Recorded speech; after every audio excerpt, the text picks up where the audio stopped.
to the cloud. Bueno, buenas tardes a todos y todas. Muchas gracias por estar acá.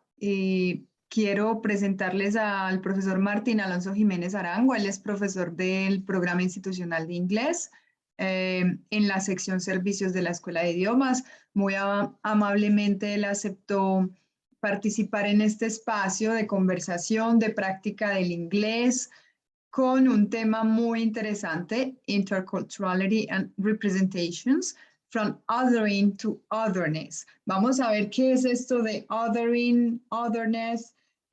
Vamos a tener la oportunidad de aprender y de conversar en inglés, no importa el nivel de lengua que tengan, este es un espacio para esto.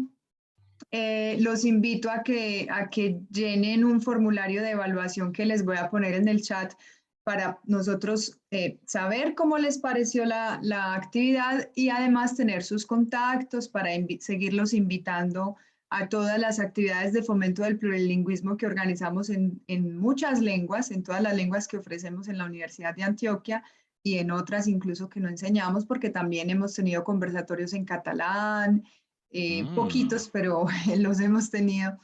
Y bueno, bienvenidos y bienvenidas a este espacio. Adelante, profesor Martín, con la dinámica. Okay, thank you, Doris. Thanks for that formal introduction. But yes, this is more like an interesting topic. At least it is very interesting for me and for my research agenda and the people I do research with. And I was first saying like having or getting everybody to say hi. So we finished with Catherine. By the way, Doris, you know, as I told you at the beginning, Doris Colorado is the coordinator of other languages, that is all the multilingual languages, and also in general, plurilinguismo, fomento del plurilingüismo. This is part of what we do in fomento del plurilingüismo. But then now I'm going to also say hello to Juan Sebastián. Just say hi and tell us where you are. Where are you, Juan Sebastián? Hello. Hello. I'm in Bello. Okay. Oh, now we have two Bellanitas here. All right. Thank you, Sebastián. Do you have any connections to Universidad de Antioquia? Yes, I'm studying economics at Universidad de Antioquia. Oh, very good. I hope. Wow, that's an interesting topic. That's an interesting field for this topic of interculturality. Okay, so welcome, Juan. And now let's see, Carlos Emilio Munive. That is not a very common last name. How are you, Carlos Emilio? Hello, sir. Thank you very much. My name is Carlos. Okay. I am from Peru. I'm Peruvian. Right now I'm in Lima. Really? I'm very happy to be with you.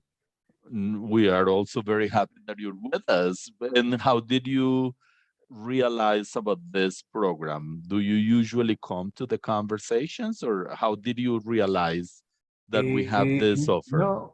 No, sir. 2 weeks ago, I was searching a possibility of getting a job in Colombia in some universities, and I got in touch with your program, and I tried to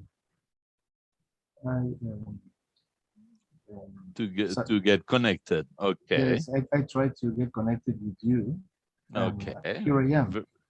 Very good. Welcome. I hope you enjoy what we're going to talk about. And actually, it is a pleasure. It's a very big pleasure. By the way, I mean, just a little, for Colombians, we have the idea that if you are in a place that is close or basically at the sea, we are accustomed to having a very hot weather in places that are close to the sea. And I understand that Lima is on the coast, But is Lima hot or is Lima kind of cool or fresh? Lima is cool. It's wet. It's very wet. Really? We have the weight average is about 90% all the year. Wow. And we only have sun 3 months a year. December, January, February, and some weeks of March. Okay, and you said the rest of the year the sky is gray. Great. Wow. And you said that it is cool. Do you know more or less what the temperature is today in Lima? It's like Medellin, but Wow. the weather is very wet. Wow, very interesting. Yes, because for Colombians, being close to the ocean, because you can go in 5 minutes to the sea, right? And in Colombia, we do not understand that concept of a city that is not very cold and that is that close to the ocean. But okay, so that is an interesting aspect. Welcome again, because I still have some people to say hi. Laura, how are you doing? We have Laura and Alvaro that I know we haven't said hi to. Laura, how are you? Hi, teacher. Could you hear me? Yes, I can hear you. We can hear you. How are you doing and where are you, Laura? In this moment, teacher, I'm in Pennsylvania. In Yeah. Pennsylvania, Caldas or Pennsylvania, United States? United States, teacher. Really? United States. Yeah. Ah, very good. So it must be cold. I will not even ask you because that is normal that it is cold at this time of year, right? Okay. Yeah. Oh my God. Yeah. Okay, welcome. Yes, Welcome, Laura. And finally, I can see Alvaro Avila. How are you, Alvaro? Hi there, I'm pretty good. What about you? I'm fine, thank you. Where are you, Alvaro? I'm in Medellin. Ah, welcome. So as you can see, we have people from, I mean, this is an international conversation thing. That is very good. I feel very honored. So people, I will first do some, I mean, these are not classes, of course, and you don't have to have come to a previous talk, but anyway, the topic, I kind of divided it into parts. And then for the beginning of today, we're going to do a little retake. We're going to remember a little what we did on November 24th. And then we will pursue our conversations for today. Do you agree with that idea? Yeah, because so first, let me tell you that last time we were actually, this is one of the pictures that I brought last time, and we were talking a lot about the representations, about what representations are, about how we usually read people in the world from different stereotypes, prejudices, and generalizations in general. And then this is an example of a person who is very diverse, a person who is very, I don't know, do you, what do you think this woman, or who do you think this woman is? What kinds of signs or symbols do you see of her maybe personality, her interests? Juan David. According to representation, in this case, she is supporting LGBT community. Okay. Yeah, because of the flag. Okay. So probably it's in the middle of a parade or something related at a demonstration supporting LGBT community. Okay. And it is kind of shocking that we usually think that, for example, African people would not be participating in these kinds of activities, but look at her. And also in the last talk, did anybody come to that last talk, or are you new to this topic, people? In my case, I didn't attend the last topic. Okay. No, it's even better because as I told you, part of what we're going to do at the beginning especially is to talk about this, what we did, and then we go ahead. Carlos Emilio, tell us. Sir, this is my first time with you. Okay, perfect.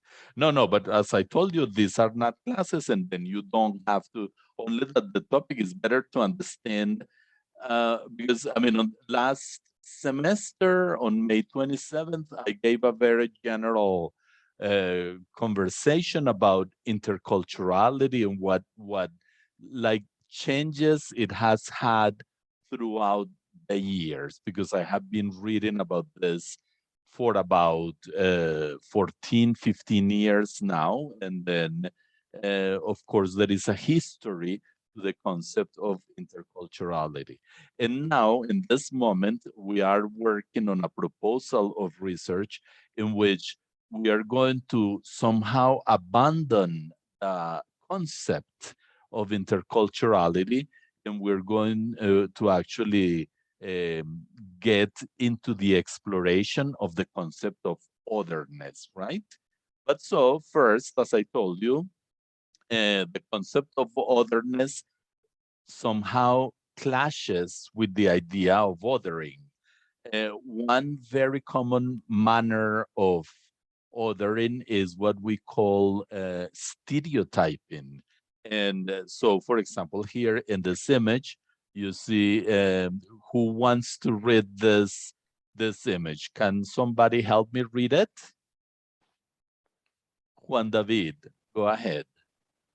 The problem with stereotypes is not that they are not true, but that they are incomplete. They make one story become the only story. Chimamanda Ngozi Adichie. Exactly. Very good. Thank you, Juan. Actually, we spoke about this. It is not per se a problem that there are stereotypes, because apparently we human beings have the tendency to do stereotyping, to classify other people, and one of the most common ways of doing is by stereotyping, and then stereotyping is putting people in different sorts. For example,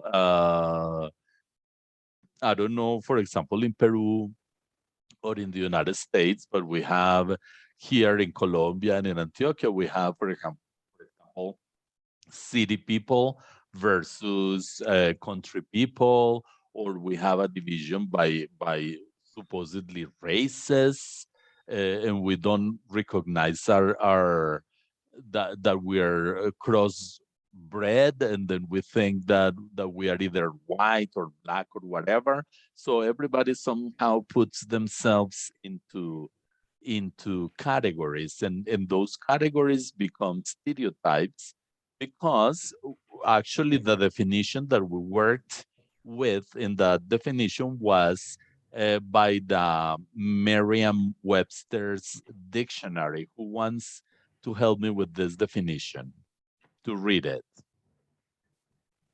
Sebastian. Yes, stereotype, something conforming to a fixed or general pattern, especially a standardized mental picture that is held in common by members of a group, and that represents an oversimplified opinion, prejudice, attitude, or uncritical judgment. Exactly. So, I mean, as we saw in the previous slide, and in this one, a stereotype is like a classification, a pattern that we make. It's a standardized picture. It puts people in that category independently from who they are, or their individual behaviors, or in their individual ways of being.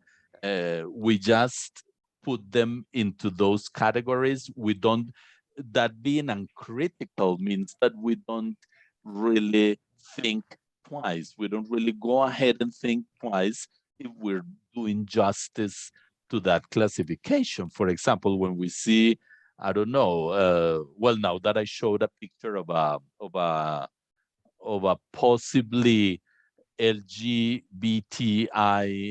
member or supporter, then we think that all people in that community belong to a specific whatever stereotype, right? And it is not true. So that is the problem with stereotypes. We even, people, David, please. Yeah, connecting to the previous picture, I would say that in some cases, our I mean, our clothes or the representations that we take communicate something. But I would say that more than that, it's very important to know the message that every person has.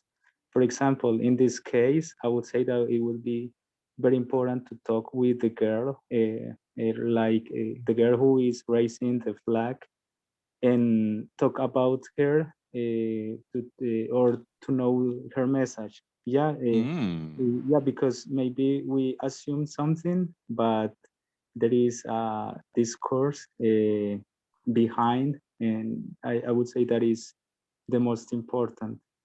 Wow, you saved me a lot of time.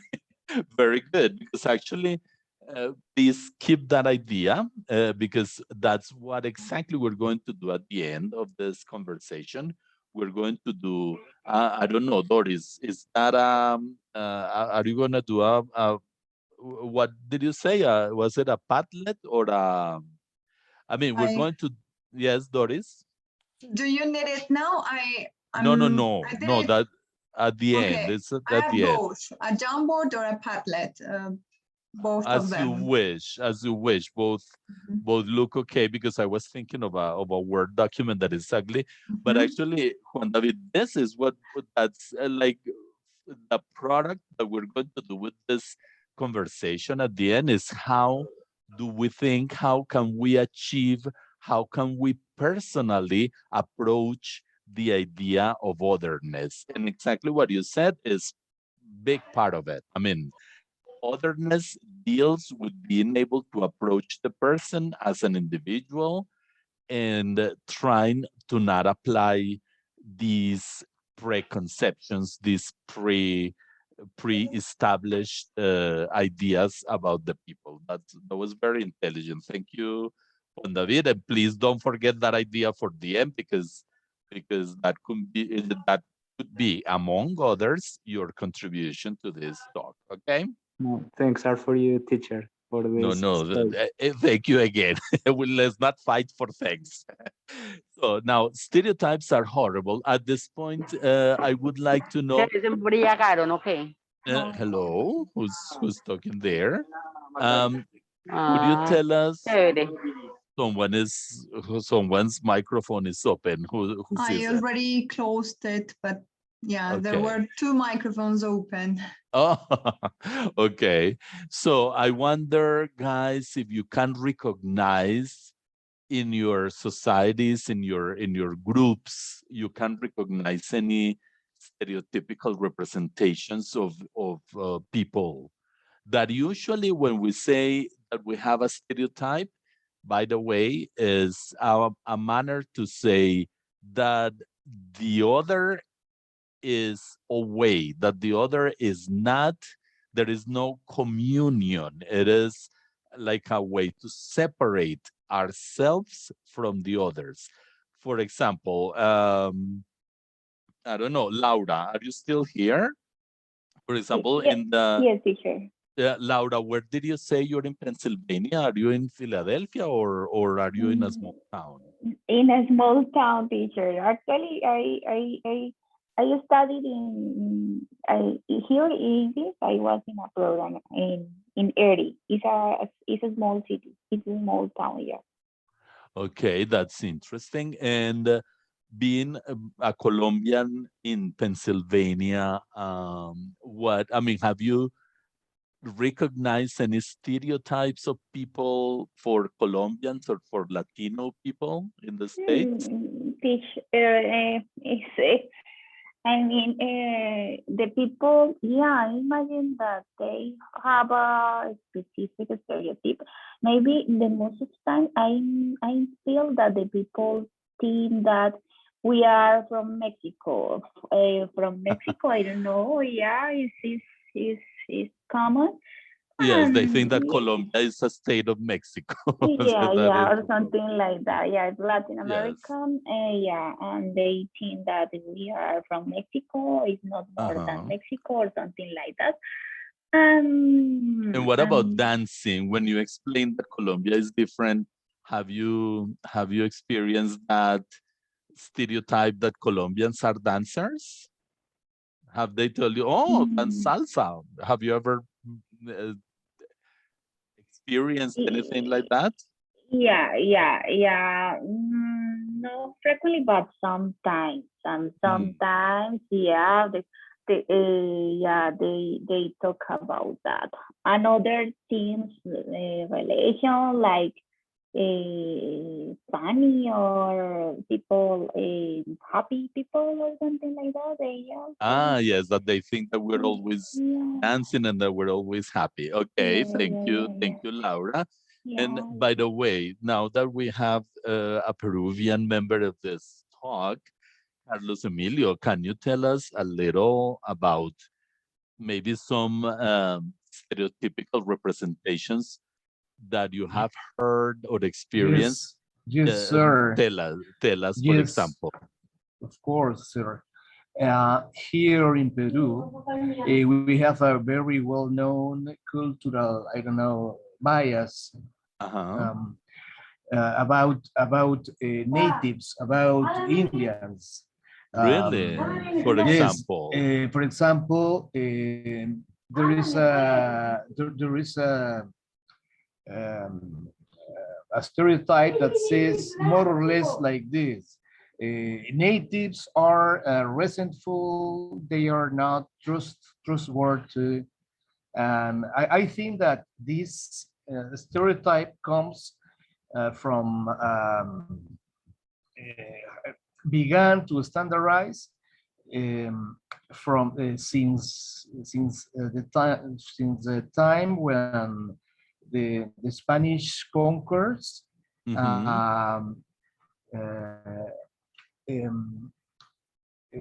is a legend. I don't know if you have heard about Felipillo. No. Felipillo was a very famous native South American native that betrayed his Spanish bosses.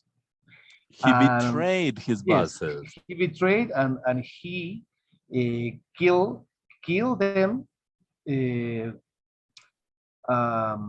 por la espalda.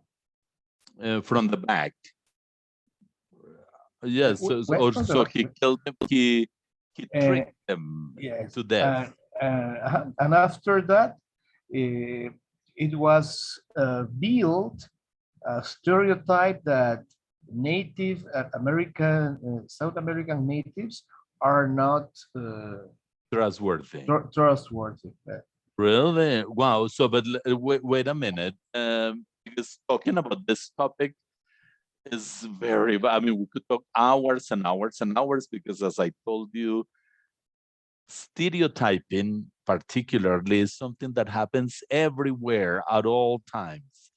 And somehow it is part of one of the problems in humanity by the time, especially because now we have much better communications than before. And then if you go to apply stereotypes, you're going to have a lot of things. So, but Emilio, if this, so in Peru, people have that stereotype and people behave in that stereotype. That's what you're telling us. Yes, sir. Wow, interesting. Because, for example, Colombians who, remember, I'm not saying that stereotypes are true, and actually I'm trying to get us to be critical about stereotypes, because more than likely they are not true, and additionally, more than likely they are very dangerous. Stereotyping can actually become very dangerous, as we're going to see later. But actually, for example, Carlos, in Colombia, people think and say that there is a very big, that is very common to see the population of South American, of native South Americans in Bolivia, in Peru, and in even in Ecuador, I would say that and we don't recognize that in Colombia. Of course, we also have a lot of native Colombians. But then does it get to be a political problem in Peru? I mean, is it too much of a generalized stereotype? And how far is it true that there is a huge native Peruvian community, Carlos Emilio? Sir, at this moment, for example, Yes. half of the country, half of population in Peru condemns the president for being a native of the countryside.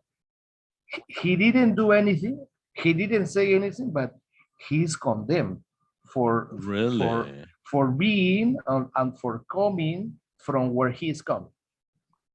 But does he have any connection to native Peruvian communities, or is it only because of him being a country person? Yes, he's a country person. He's not trustworthy. He's I don't know how to say. There is a bruto in Spanish. Really? So he's, well, we can say stupid or yes, stupid. So they think that he is not intellectual enough. Oh, wow. That's, oh, by the way, here in Colombia, and I spoke about this with my students who are teacher trainees. In Colombia, we have this idea that teachers are not really intellectual.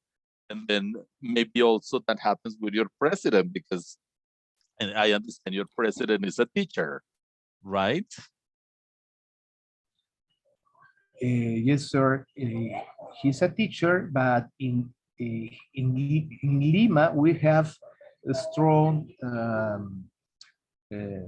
prejudice. A strong what? Prejudgment. Yes, prejudgment or prejudice. Okay, wow. No, well, but I will give the voice to more people. Tanya, you had raised your hand. Can you tell us, can you speak, please, Tanya? Yes, I wanted to talk about that because I have a story when I went to Medellin to study fashion designer in a school there.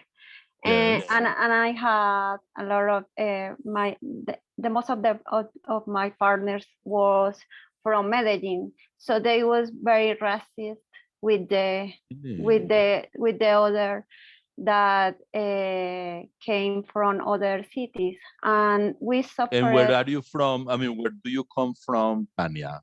For Popayán. Ah, you're the And one it was from friends from Cucuta or Bogota or something like that, and they made a lot of bullying to other women for that reason, and it was difficult. But it was it like direct? I mean, people told you to your face things, or did they try to be funny and in any way say it? So it's not directly, but sometimes they make jokes with the I don't know how can you say, the accent of the people. The accent, exactly. Yes, the accent. That's the way we say it. And the clothes, they smile about the clothes that the people use, because in Medellin the women wear the same clothes or something like that. In the other cities we don't have this kind of wear the clothes, for example. I in Medellin, understand, yes. very particularly, yes. And we feel all the time this Discrimination. yes. Yeah, because you're bringing something more, which is deeper, which is even worse, which is that othering also makes discrimination. I mean, when you get to someone from stereotypes, from prejudices, then you can act, you can do things against that person because of, for example, what you're saying is a very good way to say. In Medellin, it is very common that women wear more or less like the same kind of clothing, and then it makes other people more visible. But wow, to begin with, I definitely apologize for them. Doesn't matter. It's happening everywhere. Exactly. So, yes, everywhere it happens in different manners, of course, Yes. but it happens everywhere. Very good. There are two raised hands. I don't see who, but two people raise their hands. Where can I see who wants to speak? Is it? So I was one of them.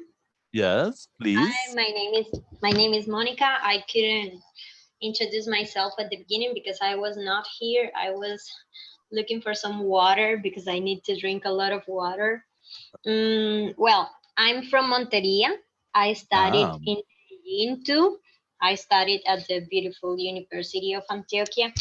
And so I lived something similar, but it was not like discrimination. I never felt discriminated by my classmates or my teachers, but it was very different because I think here in Colombia, we are very, I don't know the word in English, regionalistas. Regionalistic. Yes, Yeah, regionalistic. and especially people from Antioquia, people from Medellin, some of them, of course, not all of them, they tend to feel like superior, like they are more advanced. You know, you More have developed. metro, you have metro system, you have a big It will- economy, you have a lot of yes. companies. So yeah, actually you have a lot of things there. But I mean, something about, we are all Colombians, and Colombian is a multicultural country, and we all have different stuff. I don't know if you can recognize the like the artists from Colombian Atlantic coast, but we have had like a Nobel Prize, and it's the place where Shakira was born. So we all have something special in every region in Colombia, and I think it's not nice to have regionalism when we are a whole country, and we have to face the same problems here, because of course Medellin is great, is awesome, but it also is very unequal. It also have a lot of problems, violence and the sad history and poverty, unemployment. So that's not just there, it's in the whole country. Yes, actually, that's a very important thing when we get to the discussion of otherness, because as I told you, that's what we have to try to get into. And yes, you pin the point, which is that in Colombia, we have that in Antioquia particularly, we have like a certain attitude of superiority, maybe with reason or without reason, but that is something that helps us make even more of othering. But before we continue, Juan David had a comment that you wrote in the chat. Do you want to read it or talk about it, Juan David? Yeah, if you want, I can tell Read it, so something about it. please. Yeah. Well, I have traveled a lot in the country, but in general, I have had like a good impression about our culture. That yes, there are good things, but also many people say like, no, Antioquia or Medellin is hard to get part of the city because of some prejudices that the people have. I mean, it's difficult to people to get adapted to this kind of comments, and yes, we know that there is discrimination with other people. But Okay, also, another, like connected to that, excuse me, I'm going to write in the chat 3 aspects that are also very important when we talk about interculturality.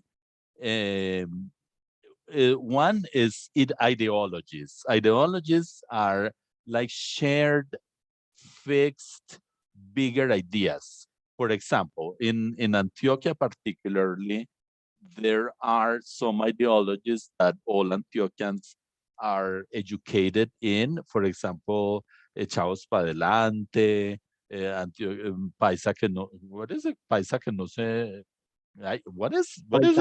el paisa no se vara. Paisa no se vara. Paisa no se vara. Thank you. I mean, those kinds of things, they become ideological. An ideology is like an idea that is fixed, doesn't move. It has very short ways to express itself, but it pervades and goes into the culture. So that is a very important aspect of these intercultural things. And of course, it also helps the idea of othering. Another one is that we, in interculturality, we talk about cultures, not about culture. And also that we are against the idea. So we cannot talk about a Colombian culture. We cannot talk about an Antioquian culture.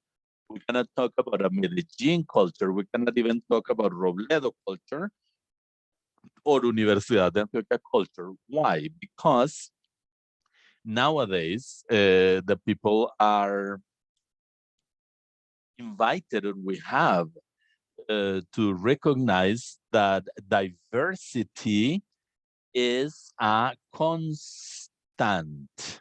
All right? I mean, there's always diversity. Where there are 2 people, there's already diversity. Even if they're brother and sister, or brother and brother who born from the same mother with very similar experiences, there's always diversity, even among people who have had very common backgrounds. This is a very revolutionary thing. Actually, it is more from the idea of intercultural education. I'm writing that too. That is a principle.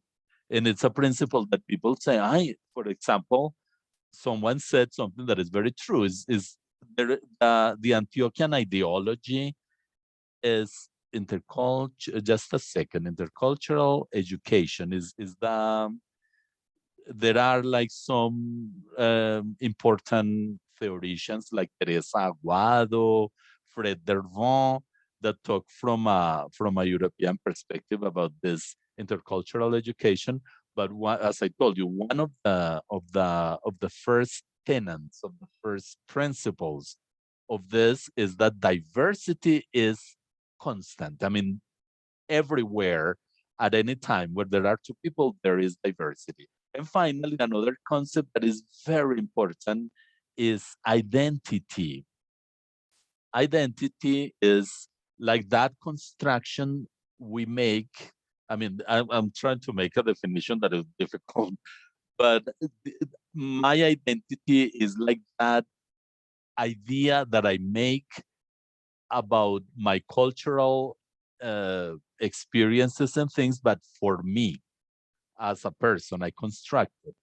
in the past, people used to think that identity was monolithic, that it was like a stone and it finished. And nowadays we're talking about fluid identities. What does that mean?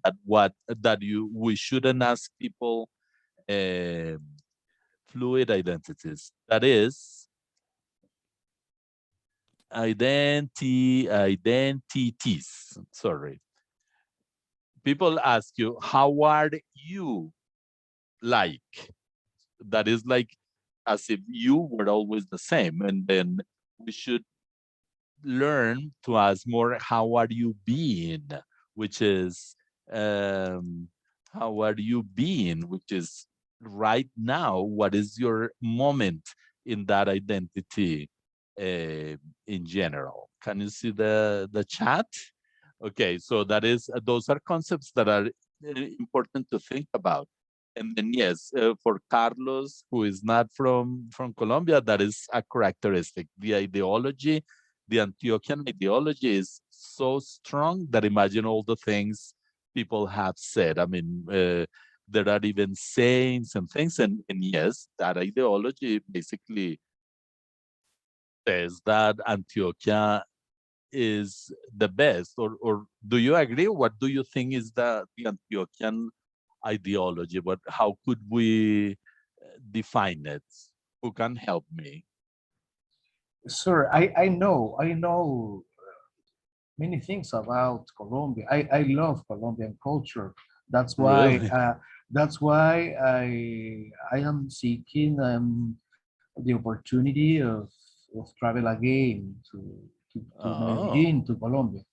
okay. And I know something about your history.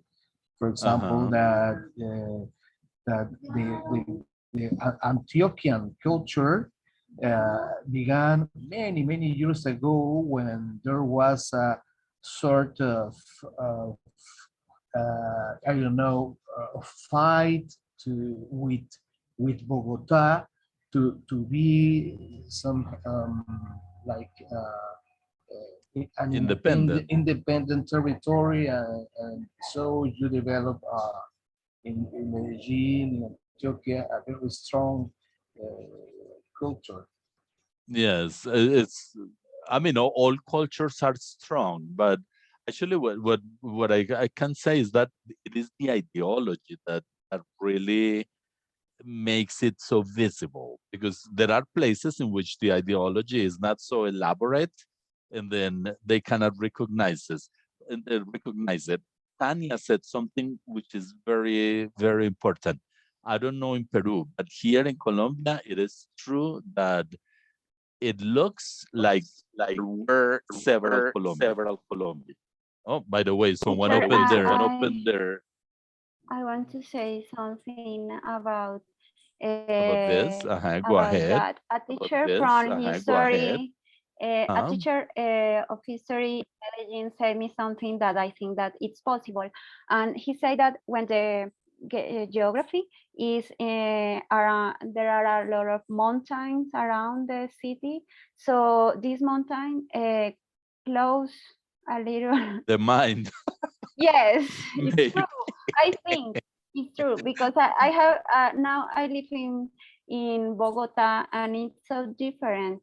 Or Cali, for example, the people may interchange more easily with the other because all the time the people enter or go out. For example, the coast of the city of the country is like that because it's a place to change every time.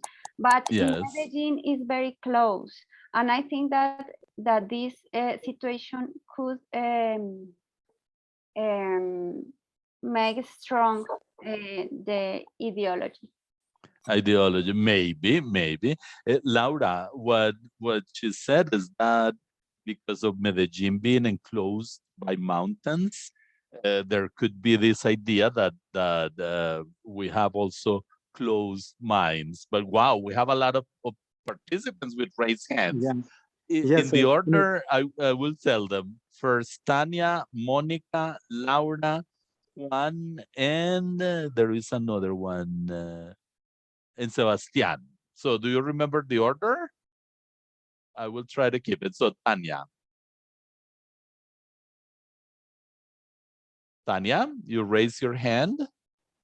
No, excuse me. I'm going to down. Okay. So there's 4. Then Monica. Monica's next. Oh, I'm sorry, I haven't bajado. You didn't raise your... Raise down? No, I raised the last time, but I didn't. You didn't. Okay, put it back. Okay, no, it's okay. So thank you. Juan David. Yeah, something that I wanted to say related to Laura's question is that some people or some theories say that people have a cosmovision or has something related to the space where they live. So in this case, we could say that okay, we are surrounded by mountains. So in that case, people are not very open. Yeah, but also something that I wanted to say is that it's also important to put value in the community that we are part of, and also the territory, because if we don't love it, who else would love it? Yeah, so it's very important to appreciate what we are, and every group is there is a concept in anthropology that is ethnocentric. So it's something natural everywhere. It's not an issue of Colombians. No, it's something that happens everywhere. And it's just a characteristic of humans. And well, what I think is that we have to value what we are, what we have, but also it's important to criticize what is not going right. Or what? Before Sebastian, look at this slide I have. Look at how at the beginning, the first bullets look like it is common, it is normal, pretty much what Juan David just said. But if you look at the last 3 bullets, we can see that othering can become as bad as to dehumanize people, dehumanize groups, dehumanize individual persons. Because some people can think that they're better or that the other is worse or whatever. So what begins good in the beginning, or no, not that, but what begins, let's say, normal, is per se very dangerous, because, for example, the Nazis and all the exclusion, even in Latin America, when the Spanish came, they made big ideologies so that they could actually finish or try to exterminate the cultures they found here. But so, yes, it is very, very normal somehow. Othering happens all the time, but there is a big danger in it. Sebastian. Yes, about the yes. comment. Well, I'm also from another city, and I also feel that kind of regionalism, but it's usually like a joke. And about like I don't know, like even if you are in the mountains, that would be stronger.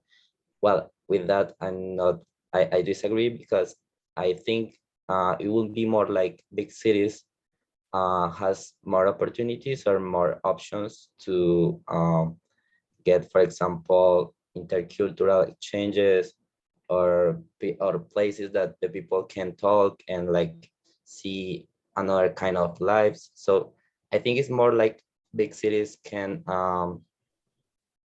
be offer more options to people, and it's because there are more people, and usually like make communities or make ideas possible together. So it's so I think will be more like that. And for Okay. example, I also feel the city it offers many options to like see another kind of lives, and also I don't know, like I think that when we talk with other people, that kind of stereotypes maybe get I don't have the word for that. Like Mm, we are like when we talk with people, that kind of stereotypes getting deleted. I don't know. deleted. Okay, so let me see if I understand. There are some for you. Well, first, cities, of course, if I said if there is two people, if there are two people, sorry, there is already diversity. So the more people, the more diversity. That is the first part of the idea. But Yes. then also you're saying that that diversity allows for people to change and to nurture their identities more. Is that what you mean? Well, it's more, I think when we talk with other people, we start to be critical about the stereotypes, because we realize Oh. that there are other people, other ideas, other lives, and for me, for example, that would be like a way to get that stereotypes, like be critical of that, and Mm-hmm. also like uh, expressing that it's some general ideas and it's not all the people. Okay, that's another very important thing that we have to keep for the end, Sebastian, because yes, how to, I mean, very good. Being critical about stereotypes can help us work with them. I mean, be more intelligent about them, right?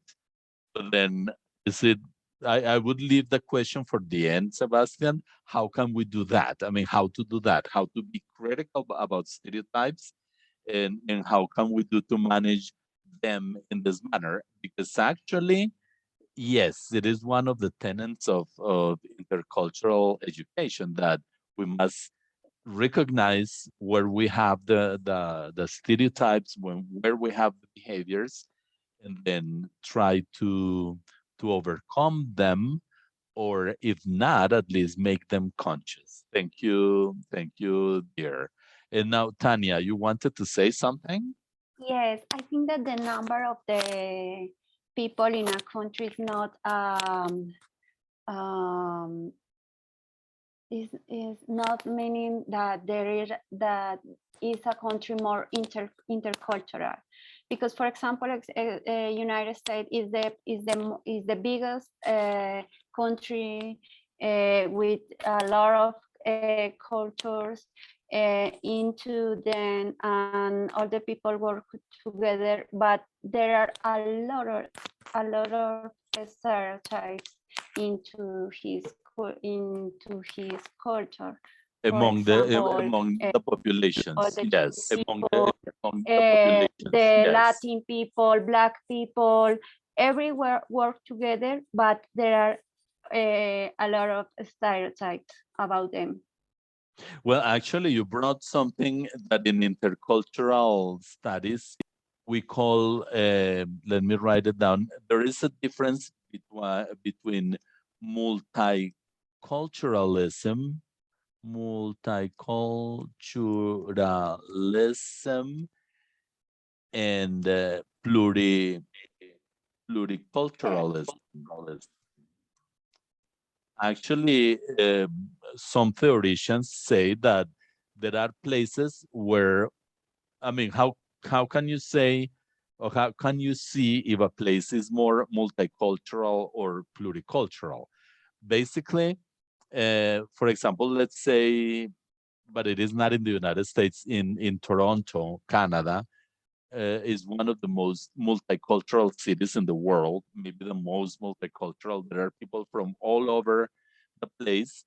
Then what happens in Toronto, and actually the city and the country itself, have tried to make changes because the people from different groups tend to interact and to stay and to live within the boundaries of that group. That is to say, Latin Americans would only like to be talking to Latin Americans, Asians to Asia, etc. I mean, they would have all these groups that live together in a big city, right? Yes, So, yes. I thought, for example, that in United States only was a stereotype from Latin America, for example. No, but there are for everybody. Yes, Yeah. and actually, well, I mean, personally, I think Canada, at least for the Constitution, I love the Canadian Constitution, and then it really becomes a problem when they have such a big city. For Canadian standards, Toronto is a very big city, and then they take it as a problem. I mean, they want to go from multiculturalism to pluriculturalism, which is a space where people from different groups, from different cultural groups, begin to interact among themselves, and that's a lot of what intercultural education deals with in Canada. In the United States, I think it is, yes, it is true completely, but at the same time, it doesn't get to be like so humanistically studied. But very interesting. Thank you, Tanya. There are four, who wrote on the chat? Let me see. I have to go. Oh, Monica is leaving us. Okay, Monica, it's been a pleasure to have you here. Now, going back to Peru, Carlos, tell us, I understand that Lima is even bigger than Bogota. How big is Lima, more or less? How Sir, much population is there sir, in? with Venezuelan immigrants, we are about 11 11 million people in Lima. Oh Yes, my God, sir. that's a It's huge city. Wow. it is terrible, sir. I love Medellin. I was there in 1917. Medellin seemed to me like a medium-sized city Compared to, where yes. where human scale. I'm an architect and I'm very sensitive to that field. And the human scale is still preserved and in human relationships. I love Medellin. Yes, sir. And I don't see, I cannot see that in Lima because it's a very, very big city with million people, with many social conflicts wherever you are in the street. For example, usually every year, the last 3 weeks in December, I don't go out. I hardly go out Really? Why? because of people, because of the noise, the traffic. There are traffic jams of kilometers of traffic jams. Wow. Wow. And there are many risks with robbery, crimes here. And talking about this multiculturalism versus pluriculturalism, do you think that the people in Lima belong in this idea that they are together, but they are compartmentalized in small cultural groups, or how does it happen? For example, people from Venezuela only talk to Venezuelans, people from the country stay basically in interaction with people from the country, or is there like a better communication among people? Here, I think that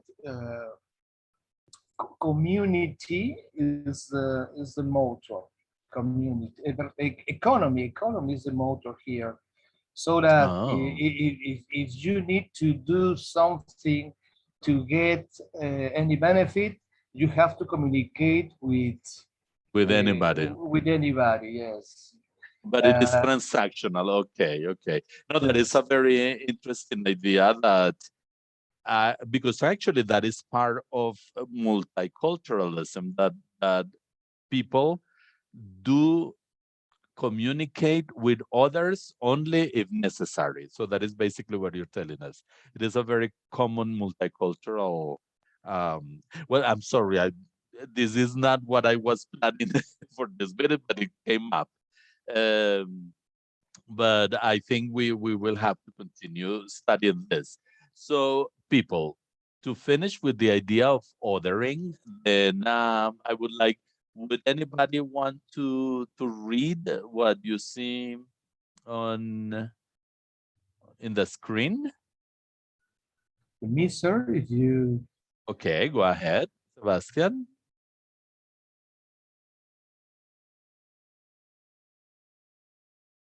Sebastian, are you going to read?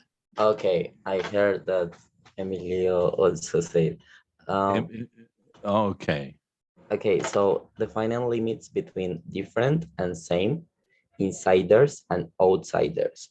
Okay, so we have that clear. Othering is about creating like separation. Like I am with mine, and the rest are the rest and are different. Okay, continue. Overgeneralizing and enclosing other cultures with the use of language. Yeah, that is important. We usually think Peruvians. We don't talk about one Peruvian or this person, but we talk about Peruvians or we talk about Americans. And that is bad because we don't recognize the fact that everywhere there is diversity. Continue, please. Describing culture, religion, and race from one side and in a general way. Exactly. So, for example, Muslims are like this, Catholics are like this, etc., etc. Very good. Continue. Restricting the understanding and representation of the other. This is very bad because restricting the understanding means that we make a very small summary of what we understand of the others, and then that idea usually deals with making a very bad generalization that covers everybody and actually takes away many characteristics and many possibilities of those people. All right, continue. Would you like to continue, Carlos? Of course. Labeling persons with the best intentions of respect and tolerance. Okay, thank you, Carlos. This is something very important. The best intentions of respect and tolerance, but what happens, for example, tolerance, people say, oh, we have to tolerate. Yes, but the problem with tolerance is that it still makes us different. I mean, makes us separate because I tolerate you, but I don't interact with you. All right? Do you understand what the problem is there? Yes, sir. It happens here. For example, I tolerate, but my football team is the best, and if you don't like it, you will pay it. Okay. What team is that you're talking about? What is your soccer team? Oh, this is a song, a popular song here. Oh, okay, good. So next, continue, Carlos. Dehumanizing some groups by positioning them as inferior.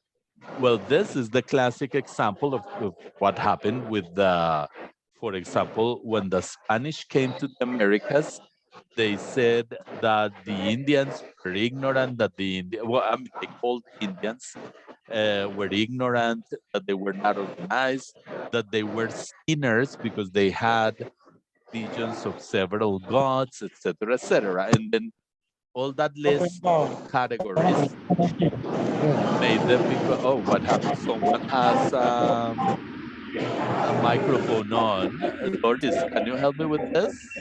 Yes, Someone's I'm gonna do micro. it. I'm gonna, okay, Yes, Daniel please. Perez. Okay, because wow, it was a little Yeah. difficult to get. But now,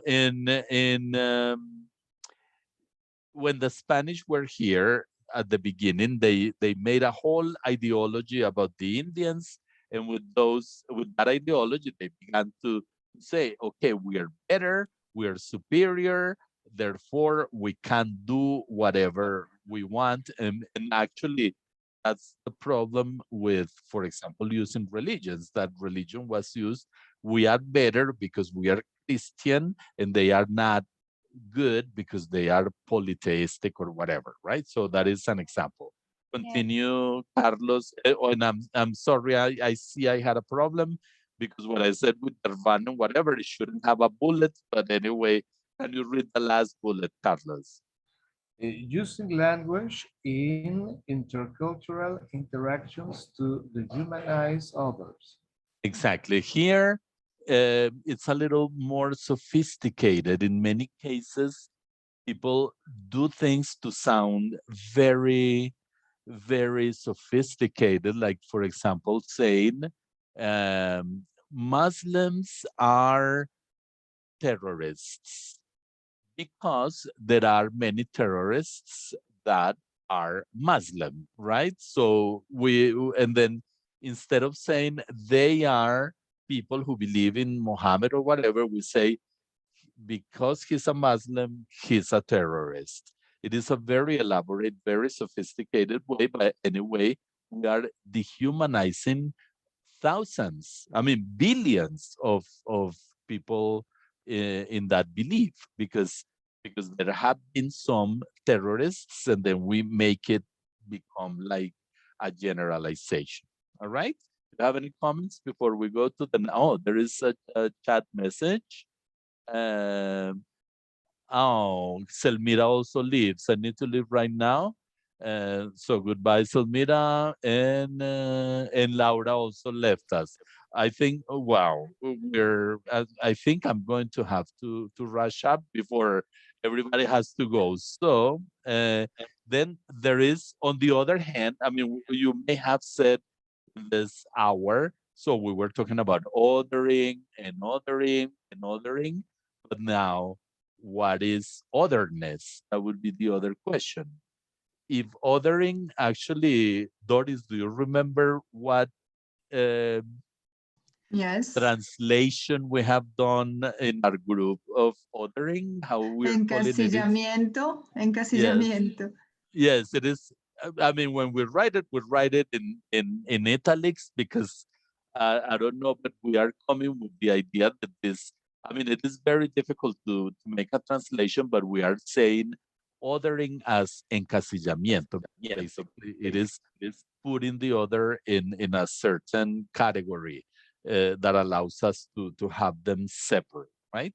And now, what is otherness? We will read that before. There is another chat message. Oh, by the way, our dear Doris sent us in the chat the attendance list. It is important that you please fill it in because she will get you invited, or she will invite you to other meetings, to other things, and then you get in the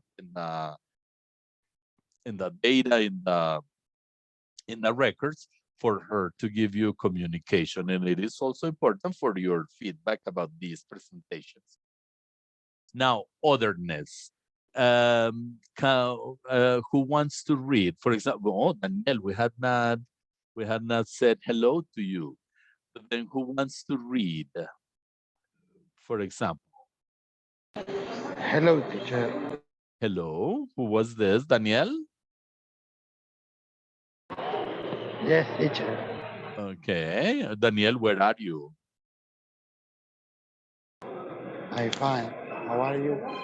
Oh, fine, thank you. All right. So now we're getting to the last part, and then let's talk about otherness. And I see that there were people I didn't say hi to, like Luisa, Martica, Juan Jose. I don't know if Tanya is the same Tanya that was with us at the beginning, or is another Tanya, because the name is different. I mean the title. Hi, people. Hello, how are you? Now, who wants to read? Sorry. I made a mistake here. We're here. We're in otherness. So who wants to read? Me, teacher. Please go ahead. Otherness. Find commonalities and similarities with other people. Okay, thank you. Wait a minute. So that is the first thing. It sounds very easy, but believe me, it is. We have found that one of the most difficult things that we have to do is learning how to do this.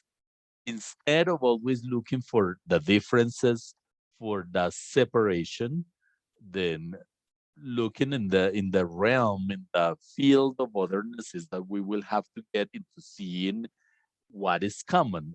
Instead of asking, how are you different from me? It would be asking, how are you similar to me? All right, very, very important. Continue, please. Include all those involved in intercultural encounters. Okay, this, for example, in Spanish, we are learning to do that. It sounds very long. Very many academia people in the academy are completely against it. But for example, when you say señoras y señores, it sounds like a cliche. It sounds like stupid, but actually with that, you included everybody. So being inclusive even from the level of language. All right, so that's very important.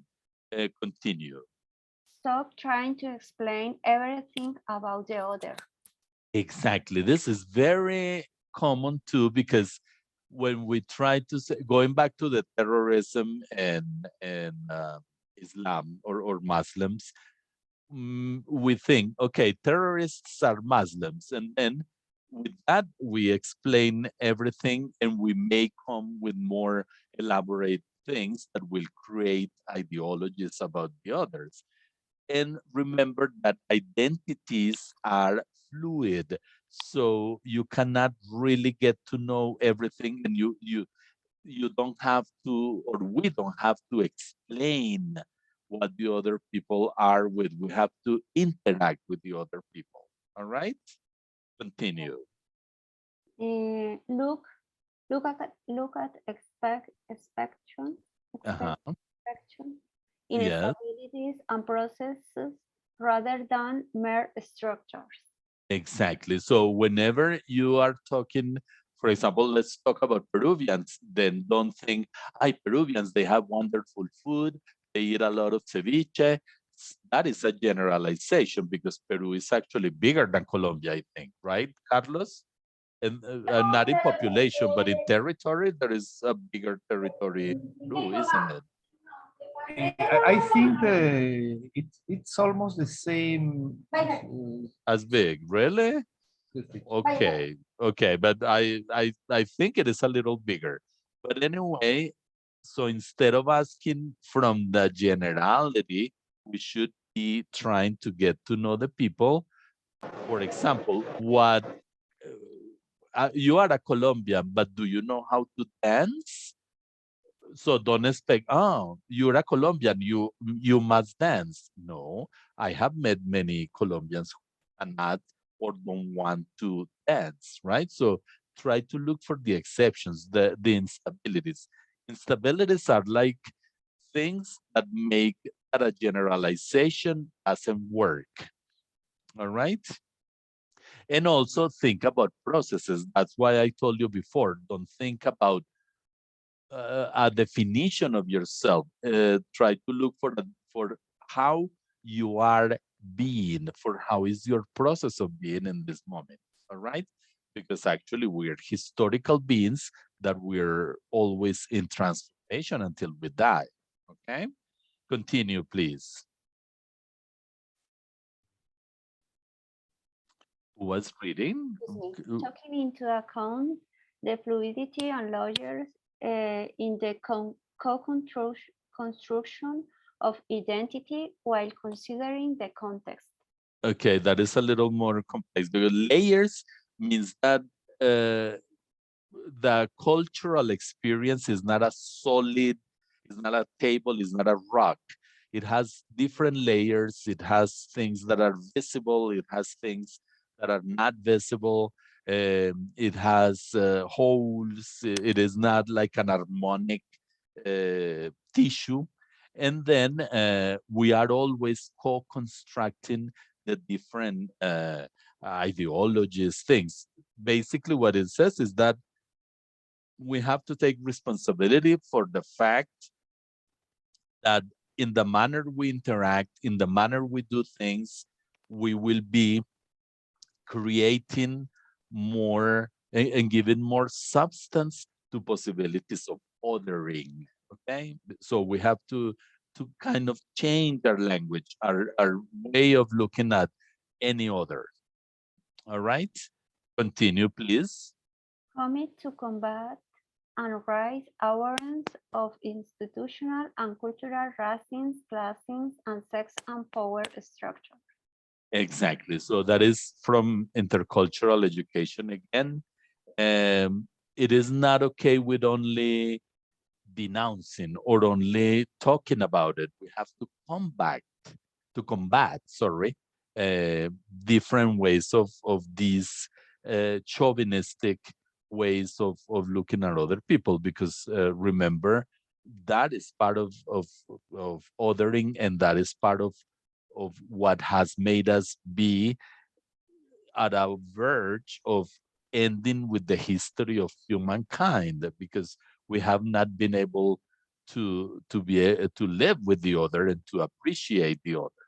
Okay, continue, please. Let feelings, experiences, and history enter academic and school work. Important. We are accustomed to thinking that we have to be objective, that we cannot show that we have feelings, that we have needs, etc. And it is telling us that even in the hardest sciences, we have to learn to talk about how we feel with it, like what anecdotes we have about it, so that it becomes more human, because figures are not important if they're not accompanied by a critical appreciation of them. Thank you. And finally, be aware of how languages create power differential and privilege for political purpose under the surface. yes, I will tell you an anecdote for me.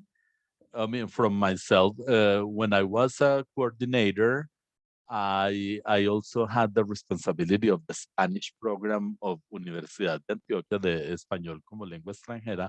And then I remembered that many times when I went to Bogota, because it was like a political issue, and the government, it was Santos's government, wanted to make or to get a lot of people come to Colombia to study Spanish. And then I remember the instant I went to Bogota, because it was a lot of universities of Colombia were in that group. And then I don't know, I mean, I realized that I began to speak Paisa in a manner that I don't even talk so Paisa when I am here in Medellin. And then I began to see, oh my God, it is ideological. I'm being a representative of all that, of all those things I criticize about Medellin and Antioquia. I am using my Antioquian accent to sound powerful. Can you imagine? And additionally, because many people in Bogota especially, I don't know if it is in general, but in Bogota, many people think that the Antioquian accent is an erotic, sensuous, a beautiful kind of accent. So I don't know. I was using my own accent as a manner of building my power in those inter-Colombian relationships. Can you imagine? I mean, it is, you cannot imagine how language creates those differences and perpetuates those differences among people. But in Okay, so Bogotá, I recommended to talk Rolo, no Paisa. It's more intelligent. And in Paisa, Paisa. yes, Because the taxis, they go through all the city if you don't talk in Rolo. really? So Yes. they take your money. They take your Yes. money. Oh my God. Medellin too. In all the cities, it happened. Well, actually, I'm telling you about people from representatives of the universities of Colombia. But yes, now that I notice, I didn't. Basically, in Medellin, we talk to the taxi driver. It is very common to talk to the taxi driver. But in Bogota, I try to not. Maybe it's because of that. Juan Jose, you wanted to say something? Yes, something about the accent, because many people abroad think the Colombia accent is the Paisa accent. For example, they try to do the Colombia accent.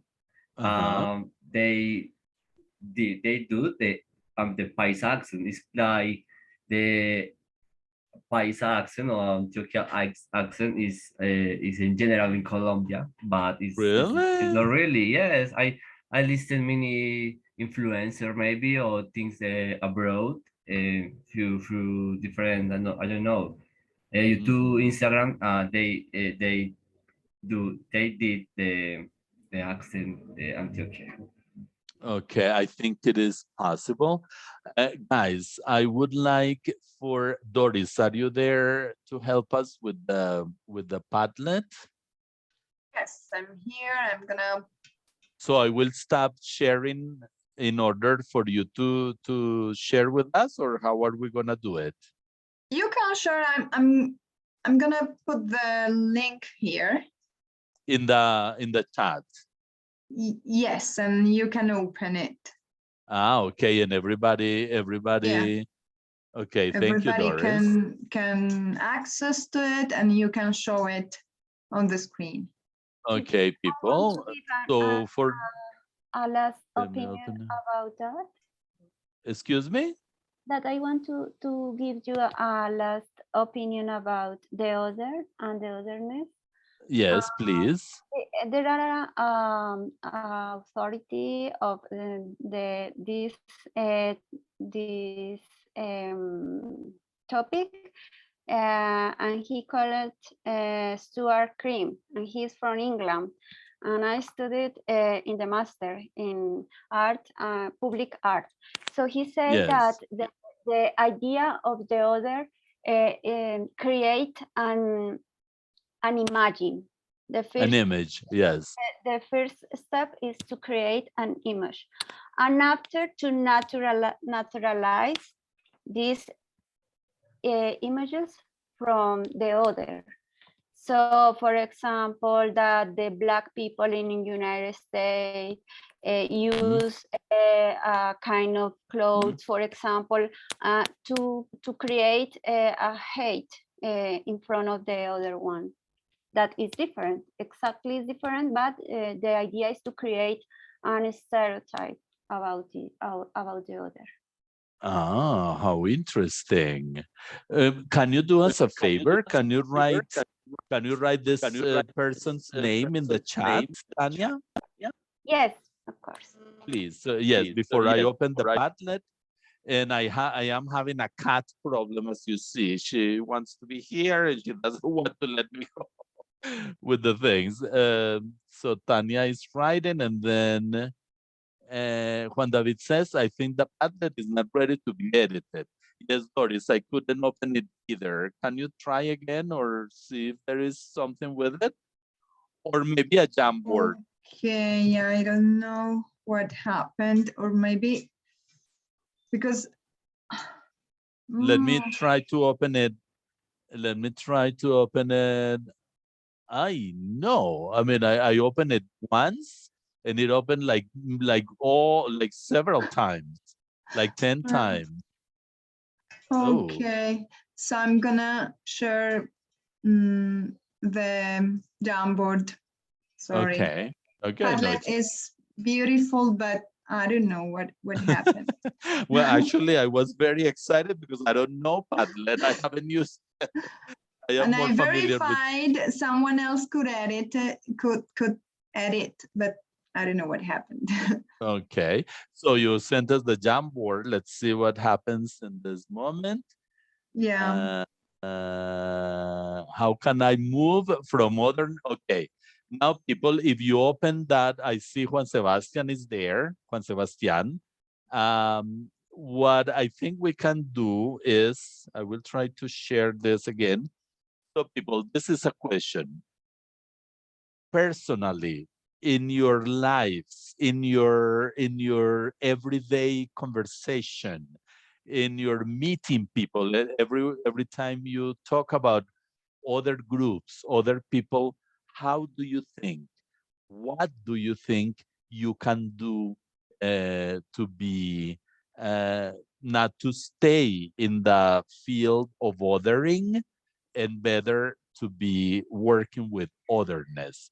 So can everybody write that down? I mean, like, I will share the screen so that we can see what you're writing. For example, but for some reason I cannot write, Doris. Oh, well. Yes, you can, but you have to, I think to create, yes, you have to. So Yeah. people here in the left, where you see like a pen, you can open it and, oh, okay, someone No, wrote. but not like that. Yeah, it's with No, with yeah, I am going to have to erase it.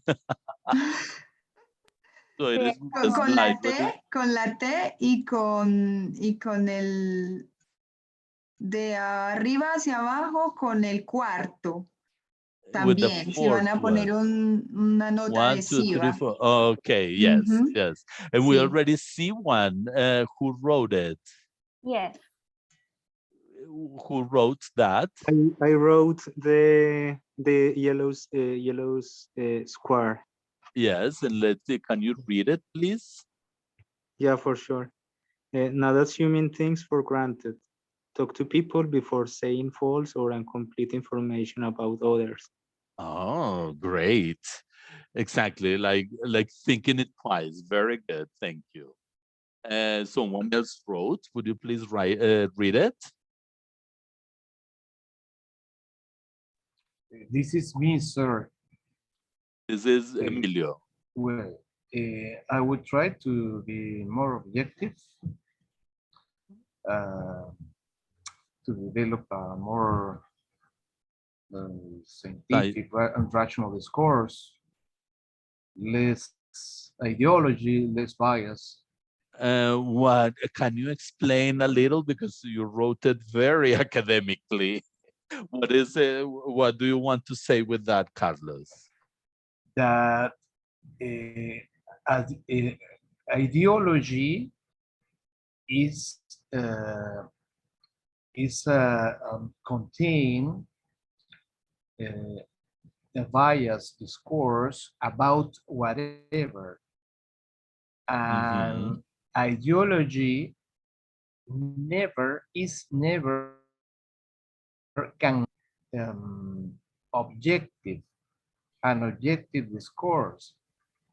But if we will try to be more to develop a realistic, a rational discourse, maybe we can move a little from othering to otherness. Okay, wow, yes, very, very important. Thank you, Carlos. There is a pink stick, like a pink note. Who wrote that pink note? The empathy?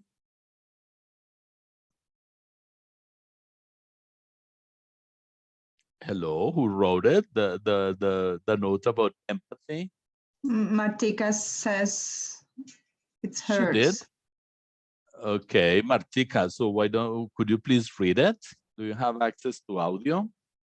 Yes, I think empathy is important to understand other ones, to understand not just what they do, but also why they act in a certain way. How beautiful. Empathy. Wow, like to be able to, in Buddhism, it is called compassion. I mean, feeling with. Very good idea. Thank you. And this orange, there is an orange note. Who wrote that one? Me. Okay, so go ahead. Well, can you read it? Yes. Yeah. Stop referring to a population group as a whole with the same characteristics, especially to say negative things. Wow. Yeah. So that is like a big. I mean, it's easier said than done. But yes, we have to start making generalizations and try to be as specific as we can. All right. And so there are other people. Oh, maybe you're on the cell phone and you cannot write your ideas about how to get close to otherness. Can anybody write anymore? Or are no more ideas? However, I mean, there are few for the number of participants, but actually they're very good ideas. I think it is important. I think also, for example, in my case, let me see if I can create my, well, I will choose this color. Who did that? I mean, we are all, who is this? Can you read it? I can barely see it. We are all different shades. Who wrote this? Of the same color. Yeah, I searched for an image related to what we were talking about otherness. So I found this message that I really like it. It's beautiful, but the writing is so small. Can you read it again slowly so that we can digest it? Yeah, it says we are all different shades of the same color. Wow, wow, that's beautiful. Thank you. Yes, that's a very good one. No, basically, I think keep thinking about this. For example, in my case, I am in a group of professors who are trying to take this into our classes, into our program, into our tasks.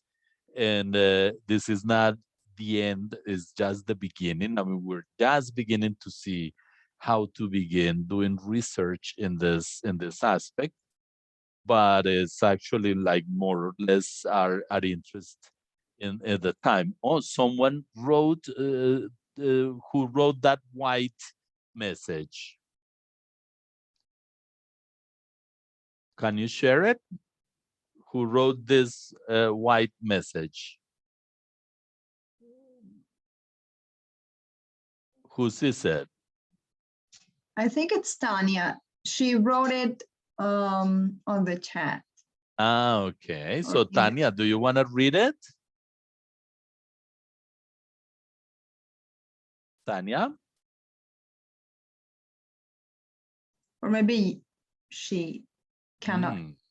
Well, talk. I will read it then. Trying to talk about the singular feelings of people, not the generalist things of race or politic opinions. Very, very interesting. Very good. And there is a chat message. So people, I would love for you to finish the talk. I want to stop by now, and this is your conversation. So I would like for you to give me some feedback, to tell me if it is interesting, if it is not, if you think there are things we should continue exploring in this studies. I don't know, any comments, doubts, or things that you may want to address now? Because I've been talking too much, and I think you should talk now for the end.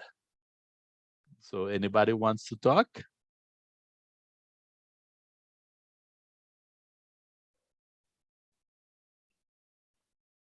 No? Well, then I will ask the question in another manner. Like an hour and a half before, you were coming to a chat, and now we're finishing this chat. What are you taking home from this chat, for example? Nobody's taking home anything from this chat. Oh my God. Martica raised. Well, Martica. we live in a very big world, and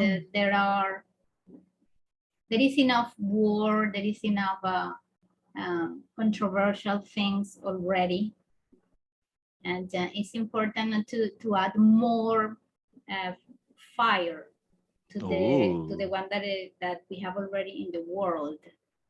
So it is important for everybody, including for everybody, especially the young ones who are just starting.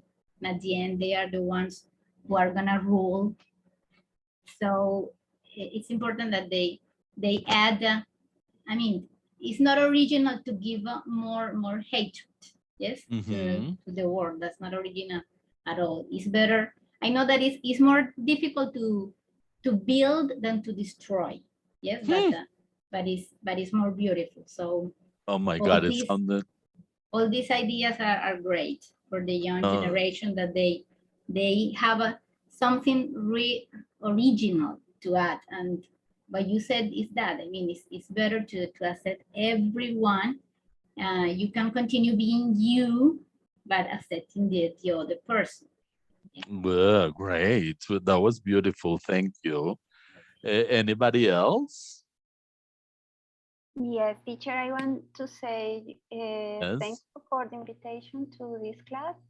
And second, I think that it's very important. It's a very important topic, because we can see the reasons, for example, outside or abroad, but we can be critical with us. So I think that we need to talk more about this kind of topics, because we suffer all the time as some kind of aggressive or bullying, and we can talk about that frequently. Wow, thank you. Guys, if nobody else is talking, I will go back to the little presentation. I was debating, actually very connected to this to these two last comments. I was debating whether I would put you this John Lennon's song Imagine, or whether I wrote something. So I wrote a small reflection. I don't call it a poem, which is like this, and I will show. Again, it put me somewhere. So I will read it myself. So are we together, or are we just foes in the same land for good and bad?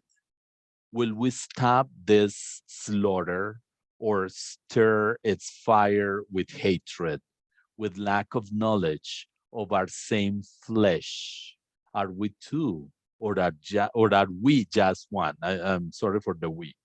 Are we two, or are we just one? Okay, so thank you very much. I hope you put the attendance, and it was a pleasure. I hope next year I will continue accompanying some of these conversations. Okay. Sir, I'm also very grateful for this opportunity, and it seemed to be really a very original way to share knowledge. Mm, and thank you. practice language. Mhm. And I Oh, would like to share with you again, if possible. okay.